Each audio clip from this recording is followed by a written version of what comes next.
Good morning, everybody. Welcome. Nice to have you here. I'm glad that you chose this particular adventure. Haha. I'm Derek Wolfgram, the director of the Redwood City Public Library. And I am Misty Jones, director for San Diego Public Library, not to be confused with the county. I see you back there. And we have a very carefully rehearsed, very polished presentation for you this morning that I'm sure will go entirely smoothly. Our planning process for this was I put together a bunch of notes and said, this is kind of what I think I would talk about. And Misty said, yeah, that looks good. I'll make a PowerPoint out of it. And here we are today. Yes. So. And that was the end of the conversation. Right. Right. So. So we're here to talk about the keys to a successful staff day. I think we'll probably try to get through the presentation before we take questions because there's a flow to it that we may answer a lot of the questions along the way. So if that's all right, just hold your questions till the end. One of the things that is important for any project you're planning, any event you're planning, is to know what your outcomes are that you have in mind. I've just completed, I think it was the 9th staff development day that I've done in 3 different institutions, and then also this past year, I'll talk a little bit about our city manager came to the library staff development day last year, and she liked it so much that she said, how would you like to do one for the entire city of Redwood City staff? And so I got the opportunity to put on a staff day that included the police and fire and planning and development and everybody else in the city, which was very different than planning a library staff development day. But ultimately, the goals that you're setting for the day are what's going to matter. And for me, I've kind of distilled it over time down to 4 things: that it needs to be relevant to people's work, it needs to make people feel appreciated, it needs to build connections, and it needs to be fun. And then I think the personal growth piece is just kind of a natural outgrowth of that. Right. Yeah. Yeah. I have also been involved in a few staff days. I've attended, as you know, quite a few staff days, some really great, some really not.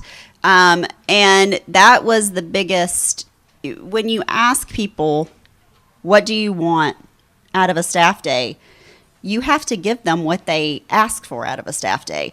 And so the biggest thing that we hear, positive and negative comments afterwards is, well, it wasn't relevant to anything that I do. And so I think that's the biggest thing is you have to make it relevant, and you have to give them people time to connect with each other and to talk to each other. And then, personal growth. Professional growth is part of that, but just they've learned something that makes them better or makes them appreciate their job more, makes their job easier. And then fun, never underestimate, it has to be fun.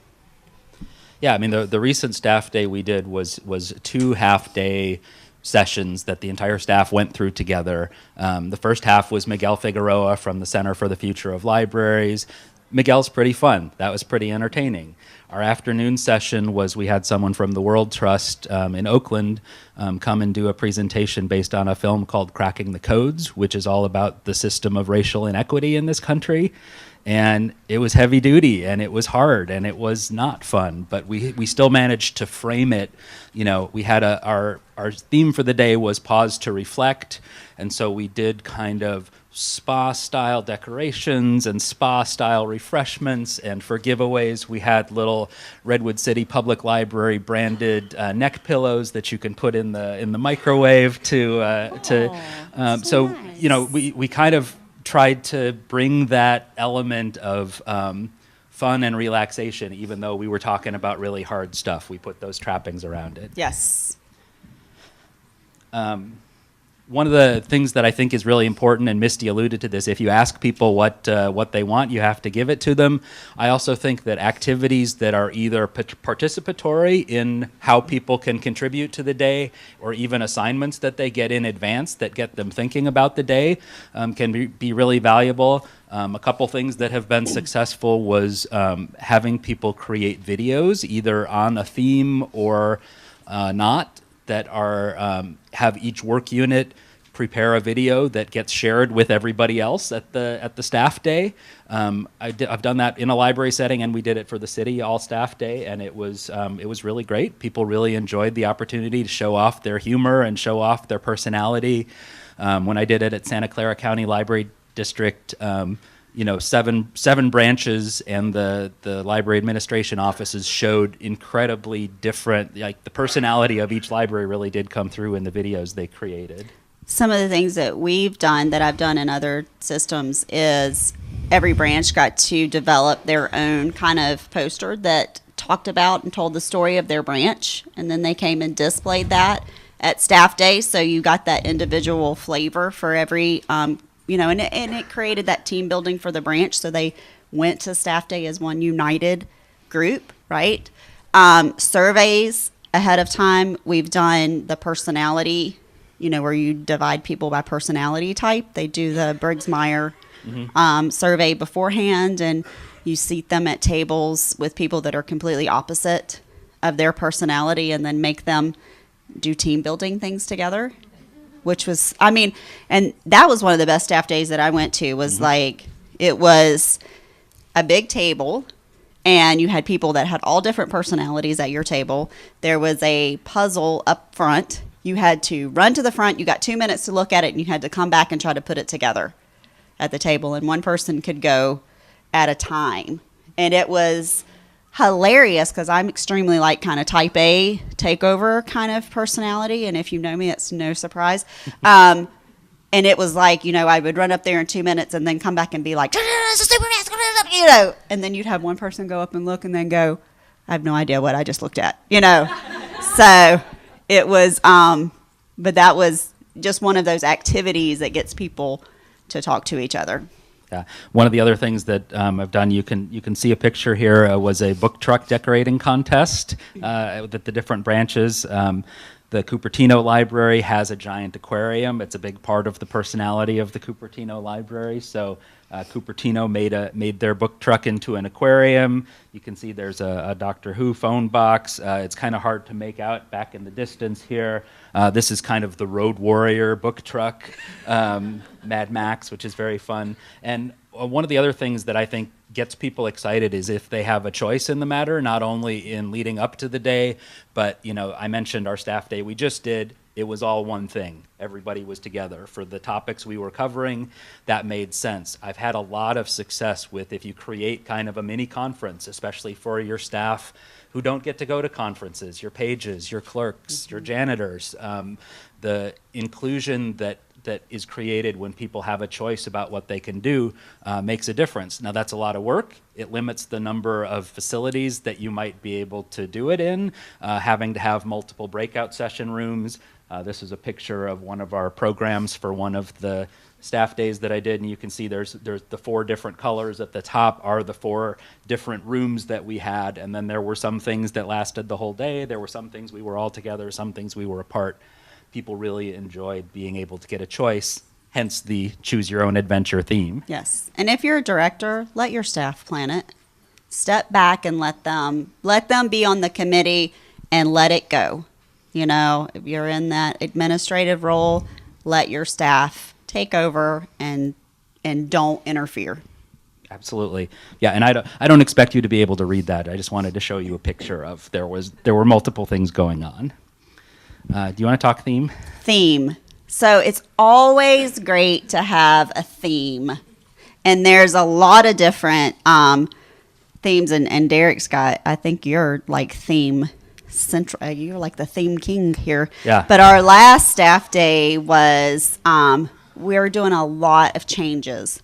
Like changing a lot of things in the system and really doing a lot of things different. So it was, let's go crazy for changes.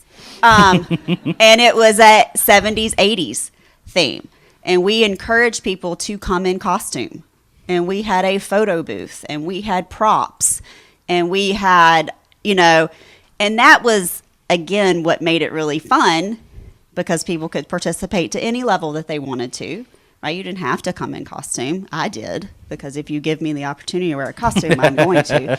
But it was just, it was being able to take that theme and incorporate it all the way through every session that you do and every, activity that you're doing, you have this basis of what that is. And so everything that we did had to do with changing.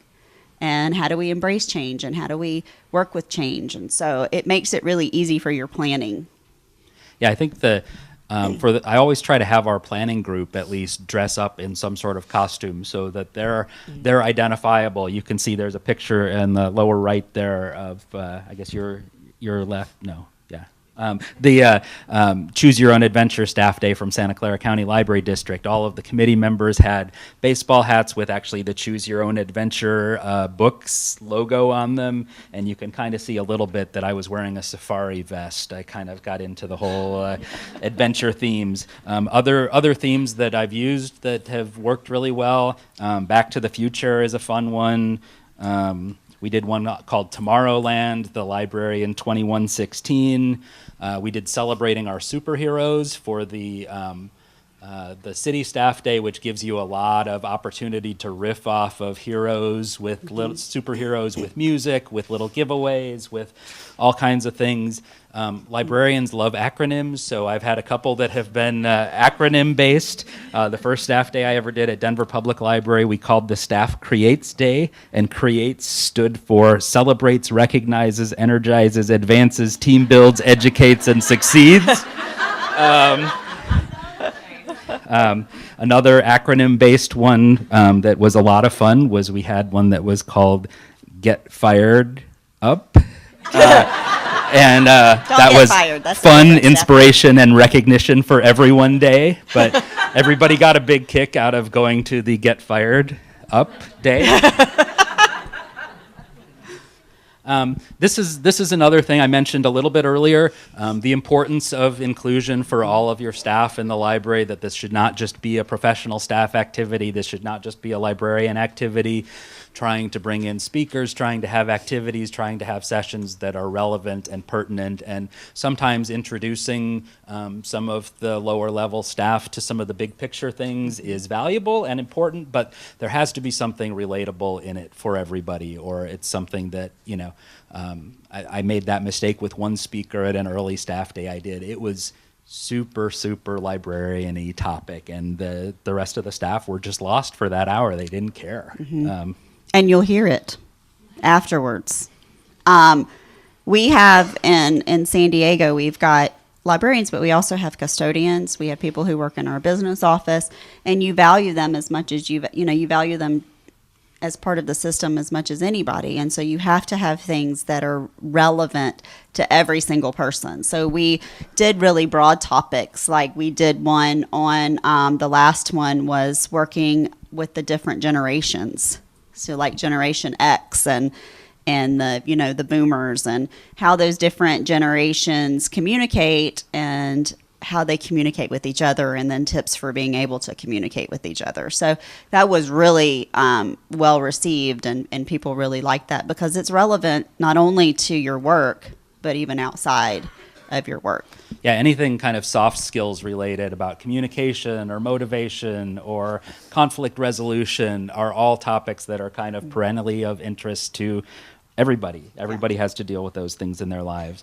I've tried in most of our sessions to include some sort of meditation or mindfulness or yoga activity that is part of it. And people like a good third to half of our staff brought their mats and their yoga gear, and we took an hour that one of the breakout sessions was yoga, and we had an instructor from the Y come, and people loved it to have that break during the middle of the day. And that's really valuable, and it's increasing your employees' health, and it's making a difference. So it seems sort of frivolous and maybe not work relevant, but it's really not if you think about it.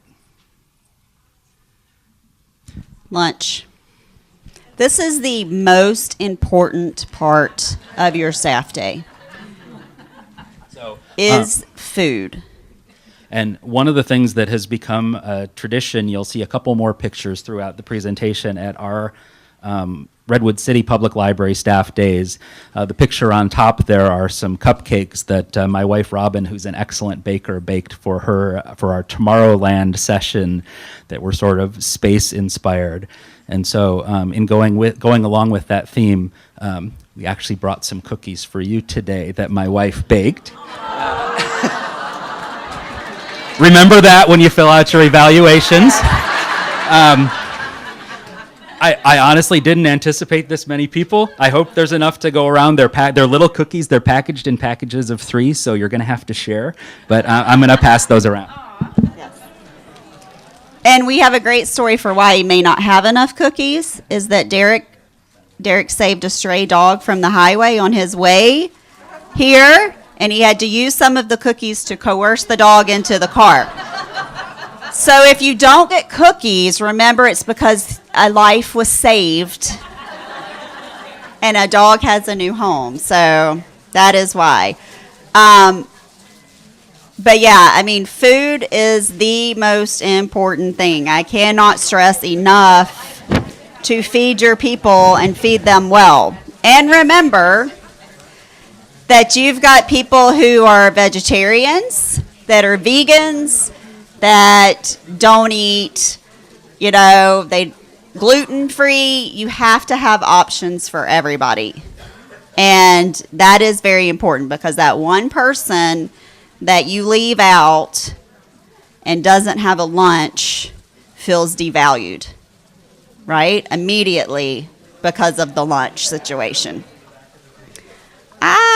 So people in the back didn't get cookies, so y'all share your cookies with them. If anybody Yes. has cookies left, send them to the back of the room. Yes. The time for connecting, so lunch and breaks, is giving people lots and lots of opportunities to be able to talk to each other and to be able, I mean, these are people that work, if you work in a multi-branch system or you have a large system, it's people that used to work together and they don't get the opportunity to see each other anymore, and really them being able just to talk to each other and visit is super, super important. Yeah, and Misty mentioned having a photo booth during that time is a way for people to bond and work together. I've had kind of a health fair with different health providers that people could go visit. We set up a Wii and just had like an open video gaming station. We've done technology petting zoo kind of things. You can have lots of passive programming that's going on during those lunchtime activities so that people can continue to We had a do other band. things. We have Nice. some really talented staff that has his own band, and so he played during lunch. So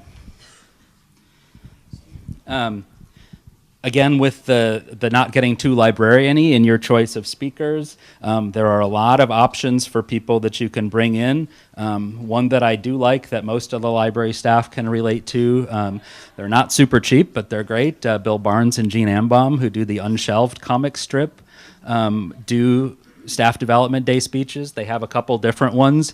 They have one that's a really kind of twisted take on customer service. It's like it goes right up to the edge of I don't want you telling my staff that because it's too cynical and it's too negative, but then they kind of bring it home and it's really good. They also have one that's based on a day at the typical library where they do a little simulation where they have this section over here are the crying babies and this section over here are the complaining about fines, and they get the whole room going, and it's a lot of fun. And one of the other things that they do is they actually collect stories in advance, and they will draw comic strips based on your library stories, and then the person who submits the best story actually gets an original inked cartoon signed by them, which they tend to be, depending on travel, probably $4,000 to $5,000 to get them for a day. Yeah, so it is a big investment, and you need to have a budget for that, which is something we haven't particularly included in the presentation, the budget, but that the speaker can make or break. This gentleman up at the top his name is Sam Glenn. He's kind of a motivational speaker in the mode of Zig Ziglar, one of those kind of guys. He did our city staff day. He has an interesting component that he paints as part of his presentation. And he has a whole thing on perception. You can see Batman there. He actually, while he's talking, he painted that in about 5 minutes, and he painted it upside down. and then flips it over at the end, and there's a whole thing about perception that goes with that that's really cool. But he was somebody that really appealed to all of the folks in the city of Redwood City, beyond library staff. And again, he was kind of a dark humor, like almost too negative, like you don't want to go the wrong way, but he comes back around. It's making sure that your speakers reflect the diversity of your staff. So look at your, what is the population of your staff? What's the diversity of your staff? And have a speaker that reflects that. And choosing, like Derek said, choosing the right one is really, really important. It can make or break. If you have that keynote speaker, it can make or break your day, right? And don't forget that you probably have people that you should invite to speak, like your city manager, your council people to come and say hi. Those stakeholders, if you have a board of trustees, invite them to be there. Those people that you want to keep reminding about the importance of libraries and you want to make sure that they understand what it is you're doing are really important. Your mayor. The staff really get a kick out of the mayor spending 10 minutes telling them how awesome they are. Yes. I mean, that's a good thing. It is very good. And it's a chance for your staff to get to interact with them when they may not ever have the opportunity to do so, and for them to be able to see how awesome your staff is. I mean, I think the diversity angle is really important. I've named a couple white guys that we had come to our staff development days. At our most recent one, Miguel Figueroa and Dia Penning, our two presenters, we made sure actually that we had no white presenters for the day aside from me, just to try to build that level of inclusion and be very conscious about that, because we had gone based on theme, and based on theme, the people that we had selected the last couple of years were white guys, and we wanted to make sure we didn't have another white guy come be the one who's talking at staff day. Did we mention that food is the most important thing that you can do? Right. For your staff day? So up top center, the Redwood City Public Library logo, cookies. Over here, that's a little dark, hard to see. These are kind of fondant lotus flowers that were laid out for our pausing to reflect day. That's what they look like, lotus flowers. Yes. On here, it looks like lotus flowers. I was like, was that when you were in Colorado? Yeah, right. You can see the variety of superhero cookies for the celebrating our superheroes. We had Batman and Superman and Avengers and Wonder Woman, and trying to be inclusive about our superheroes too, to make sure they weren't all white guys. And one of the most successful things that we did in San Diego was the administration served lunch to the staff. So we put on aprons, and that's what that lasts. We put on aprons, and the staff got to come through the line, and we were like cafeteria people. We served the staff. What else can I get you? Can I get you a drink? Do you have a napkin? Oh, don't forget your fork. But it was a way for us to say thank you to them, and I didn't get to eat, unfortunately, that day because it was all gone by the time we were done serving. But that's okay. That is perfectly acceptable. So, and we had incredible Mexican food that we served. So everybody was super happy that day. So food, again, is probably the most important aspect of your staff day, is the food that you serve and how often you serve the food. You have to have snacks. Morning snack, do not run out of water. Do not run out of water. Coffee, sodas, whatever. Coffee better be ready before the first person shows up. Yes. You need to have tea, hot water for people who don't drink coffee but have tea. Yeah. Yes. Don't run out of water. Right. That happened last year. Don't run out of water. It's mutiny. Yeah. We didn't really talk about venue much, but I think it's important to get out of the library. I try to do them off-site every time, whether it's another city facility. This last time, I think it created a little frustration. We actually have a local brewery that has a wonderful space for meetings. We didn't have any beer, but we met in the brewery and were there all day. Maybe missed opportunity, but city budget wasn't going to support that. Probably frown on you drinking beer at staff day.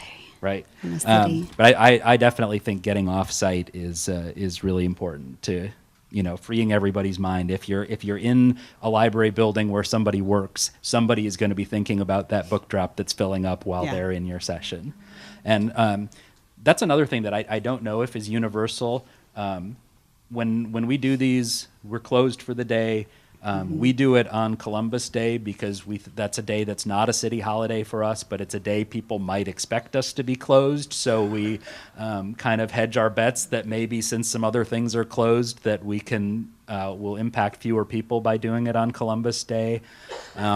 And I have a hard and fast rule that nobody can be at the library working while Staff Development Day is going on. If you're at work, you're there. Yeah. And we Mandatory. really encourage all of our hourly folks to be there to make sure they're included in the day. We don't limit it to just our benefited staff. We make sure every single person gets an invitation. And sometimes part-time folks have other jobs. They have other time commitments. They can't come on that day. But we really make an effort to include everybody. That's what we do. We make it mandatory. Make it voluntary for hourly, but we do pay them to come, and that's very important because a lot of times you can forget about those hourly staff that only work on Sundays, and they're equally as part of the staff. And there was something else profound I was going to say, and I forgot, but it'll come back to me. I think that we've mentioned photos and giveaways a couple times. This was from a company called Quality Logo Products. We happened to find when we were doing the superhero theme, had these adorable little like superhero stress balls that we actually got our event logo printed on the cape. So everybody got one of the little superhero stress balls. Having photos. I didn't remember to do it this year, but while you have your entire staff together is a great opportunity to take 15 minutes and line everybody up and take a picture of your whole staff, because that's a thing that people like to have, and it's a useful thing as far as your publicity and your marketing. It's a great cover image for your library's Facebook page to have your entire staff there. There's a lot of value to that. Yeah, and we've done a few different types. I know what I was going to say. We also close. Ours usually falls around our foundation's annual fundraiser. And so we close the Central Library for them to prepare for that. So we take advantage of that and have Staff Day in November, October-November timeframe. And we do close. It's mandatory. It's usually on a Friday. And you can... We've done it where we've done the whole staff, and then the next year we've broken the staff up into groups and had it at different locations so that we can continue. We have 800 staff, so it's hard to plan that big of a staff day every single year. That's tough. And so we've done where we've, really divided people up by classification and had individual days for them. So we've tried a lot of different things. The one that's the most successful is to bring your whole staff together. And so I would advise that if you absolutely can do that, try to bring your whole staff together and give them the opportunity to be. It's hard to find a room that big when you have 800 staff. Really so it's really, we've done one of the really great ones that we did when I was in South Carolina was we had outdoors. We went to the park, and they have like a not a ropes course, but like a, where you do these outdoor activities, these team building things. And that was, you split the groups in two, half listen to the keynote speaker and half go out and do this like interactive, throw sticks at each other and stuff like that. And that was really, really fun. Take advantage of the weather if you can. Get outdoors, do something different. A lot of locations have done the ropes courses, where you have to rely on each other to climb up the wall, and make sure you check with your risk management department before you do that. So there's just a lot. You have to really think outside the box and do something that's different and something that people don't expect, because they expect the same thing over, when you have staff day, they think, oh, I'm going to have somebody just preaching at me and I'm going to be sitting in these presentations. And you have to really think of something that engages people, and it's completely different. And then my biggest tip for success is I put end on time, end early. Yeah. Let people go early. 20 minutes of paid time that you get to go home is like the greatest gift in the world. Yes. Yes. And they will love you for at least a week. Yep. So the last thing is I always think it's important to do some evaluation afterwards. I've actually started running. I didn't get it into the presentation, but we just did our 3rd year now that I've been at Redwood City. And on those 4 outcomes that we do, the fun, appreciated, relevant to my job, and connected to my colleagues, we ask that every year, and then I show the staff every year like what they said. And different pieces go up and different pieces go down depending on what we focus on. But generally on a 5-point scale, we get really positive results, and people really, really enjoy it. With our cracking the codes this year, we were still over 4 on the fun rating for the day because we got the spa theme in there, and so there was a fun element. And do it right after staff day. So we had the Survey Monkey set up, and so the following Monday after staff day, we sent out that survey so that it's fresh with people. Do it immediately, and take it very seriously. It's easy to get defensive. It's easy for the committee to get defensive because they've spent a lot of time planning and a lot of energy. And if people complain about anything like the food, they take it very, very, they can get defensive, but you just have to take it seriously and do better next time, and really take those comments, into consideration when you're planning next year. Yeah, and some of them you will be really unhappy with. Yes. Like, why weren't the chairs padded?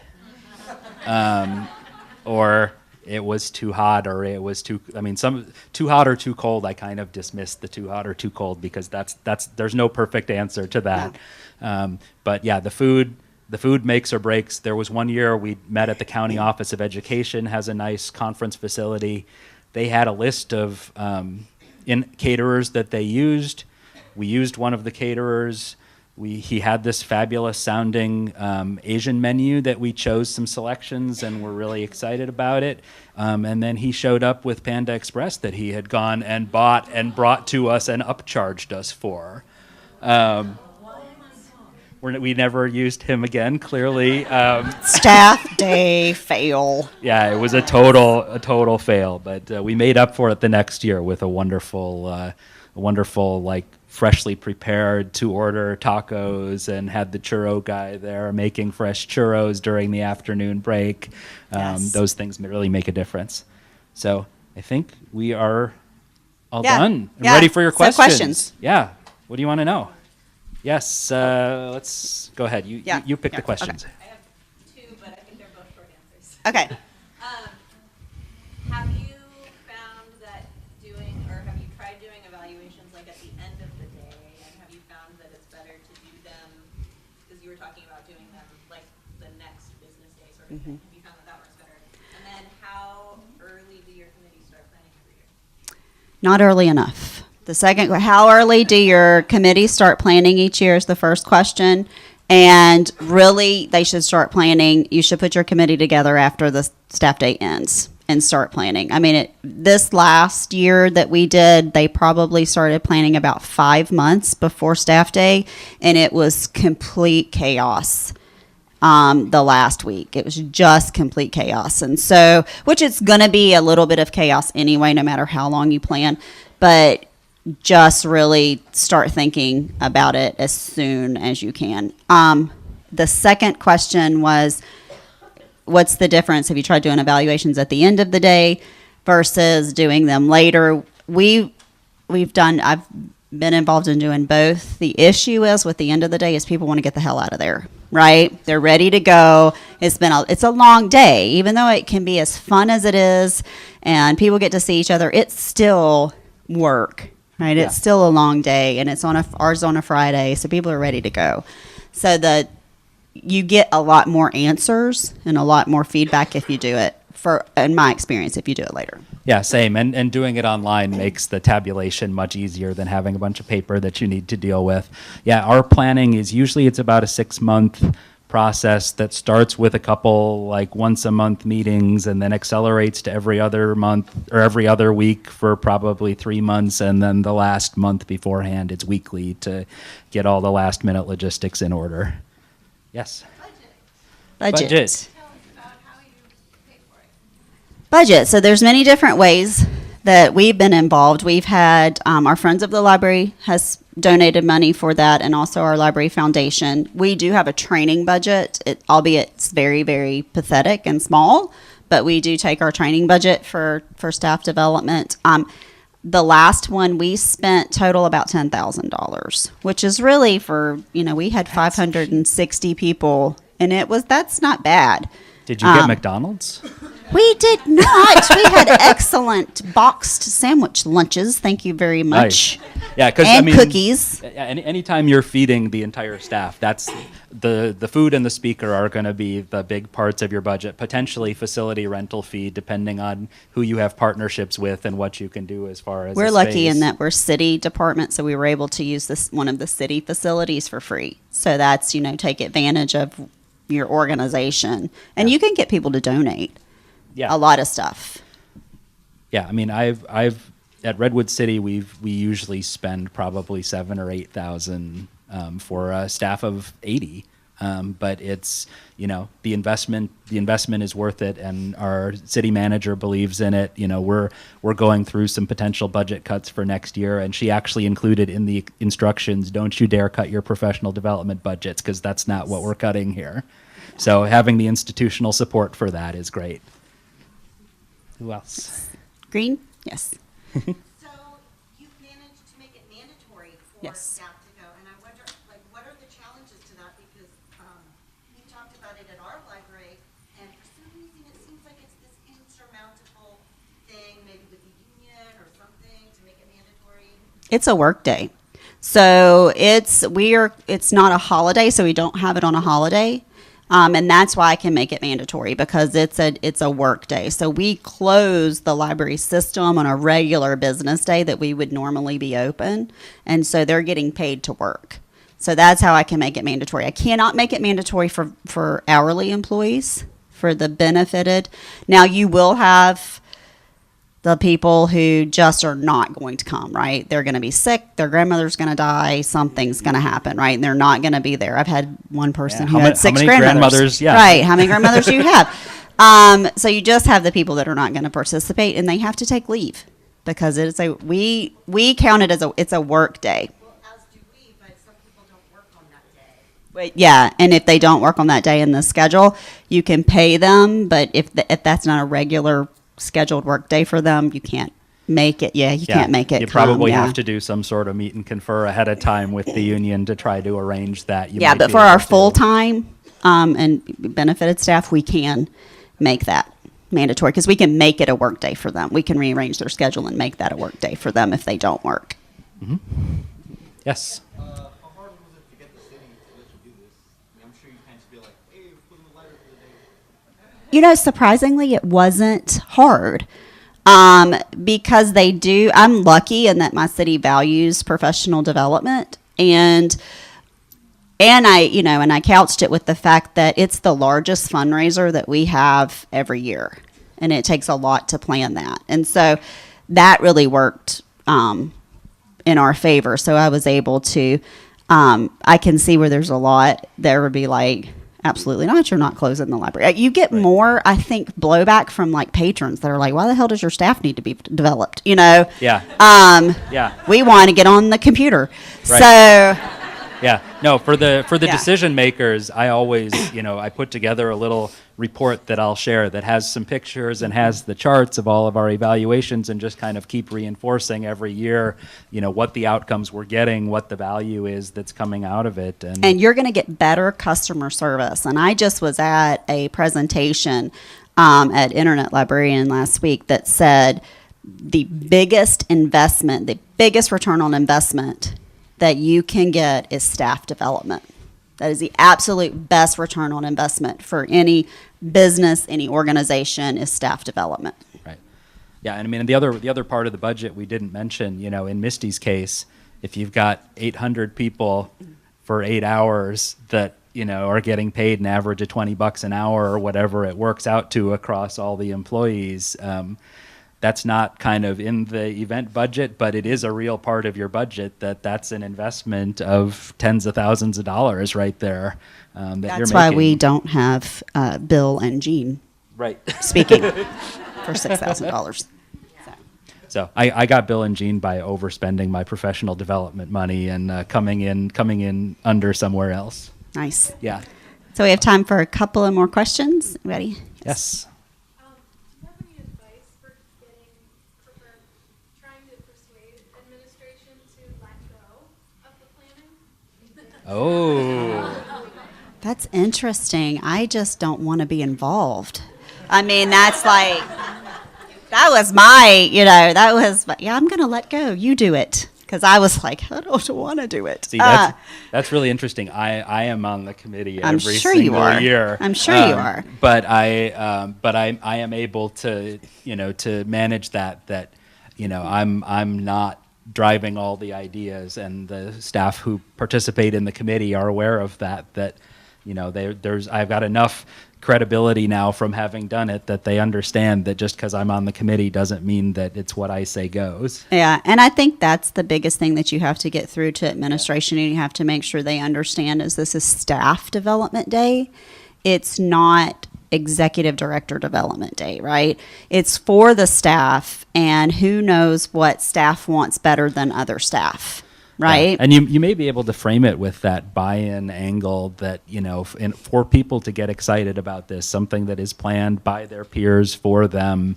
In addition to having content for everybody, I try to, if I can, it's tough to wrangle sometimes, but if I can have an hourly page that's on the planning committee, I love to have an hourly page on the planning committee because they will give me a completely different perspective than the children's librarian, which is requisite. You must have a children's librarian if you're doing the theme and the decorations and the activities. Having a children's librarian on your team is essential for sure.